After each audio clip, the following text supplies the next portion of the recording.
Okay, hello all, welcome back to the channel. Today we're going to be doing ukulele aerobics from the Ukulele Aerobics books. We're going to be on week 1 and we're on day Monday. Okay, and for my students in my studio, what I do on Monday is I just have them study the first 2 chords, C and F. There are a lot of chords listed there, but we will go ahead and go over those later on. So I'm simply going to show you how to make those 2 chords and then a couple different ways to practice the F chord, which can be challenging for new beginners. So the C chord is very easy. We're going to take 3rd finger, which is our ring finger, put it on the 3rd box or 3rd fret right there, and we're simply going to strum all the rest open strings.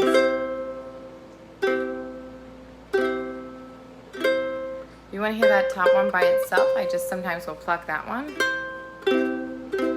Very easy. I would recommend doing that chord like 5 to 10 times. Just make sure you feel comfortable. Make sure your thumb is back behind, as always, and that you're on your fingertip for that. Okay? C chord, super easy, super simple. Next one is going to be the F chord, and the F chord is where a lot of my beginner students, especially my smaller students, have issues with, okay? So we're going to start by warming up the chord.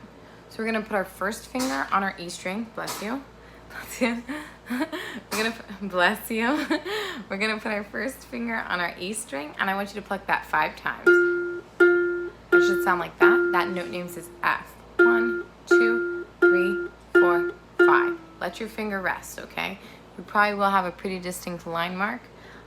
It won't hurt if you've been doing this for a while, or if you play any other string instruments. If you're a beginner, it will probably be a little uncomfortable. Then we're going to put our middle finger, our 2nd finger, on the 2nd fret on our G string.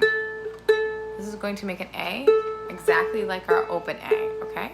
And I just want you to pluck that like 5 or 6 times, 10 times if you want, okay? Now I'm going to put both my fingers down, my A and my F.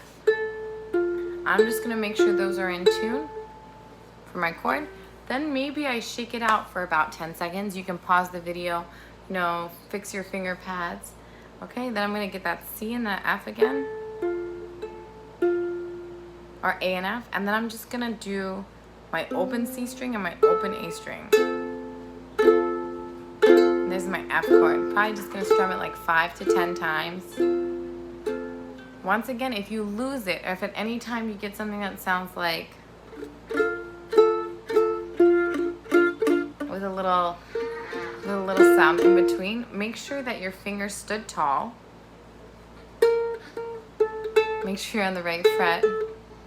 If you hear that kind of thunk sound, bring your wrist out, make sure your fingers stood tall, and go ahead and pluck your 2 finger notes, or you can even do like that, arpeggiate each string to kind of make sure you're correct before going at it again, okay?